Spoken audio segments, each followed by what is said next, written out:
There was always a wrongness in the air when I stepped into a room built for stories. Lamps threw polite circles of light that did not quite meet. Curtains breathed with a patience that felt taut and purposeful. People sat waiting for goose flesh and jump scares, but what I taught them to hear was quieter. The small hesitations between a heartbeat and a breath, the way ordinary words sometimes left an ache behind them. The wrongness did not announce itself. It was a calculus of absence, a place where sounds began to mean more than their shapes. At first, it was the faintest misprision, a reflected image that lingered a fraction too long, applause arriving half a second before hands moved, a chair that sighed a moment after someone rose. I trained my audiences to notice these slippages as though they were reading shadow. We leaned into them together, a clock that shrugged its minutes, the smell of copper in a room that had no pipes, a photograph whose eyes tilted its attention a degree each time someone blinked. People laughed uneasily. Often the laugh folded into something like listening, like a muscle discovering a new use.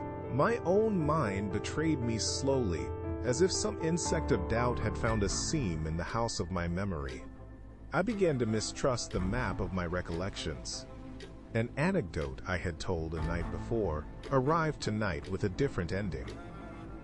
Faces I knew rearranged into permutations that suggested intention rather than accident. The audiences who once sat rapt now nudged one another. Some left mid-performance as if the dark at the edges had grown hands. I slept with the light on, not because I feared monsters under the bed, but because my rooms had started keeping secrets. Then one night the wrongness stepped forward. During a demonstration, I asked the lights to be lowered and told a tale about listening. A soft, granular sound answered from the wiring, too patterned for a loose filament, too articulate for rats. It arranged itself into a shape of silence that seemed to be reading us back. The air tasted of rain in a city that had not seen cloud. A presence made itself known not with teeth or tentacles but through comprehension.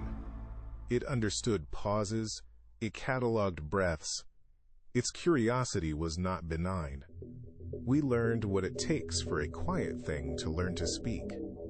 Attention, invitation, the small consenting panic of a crowd.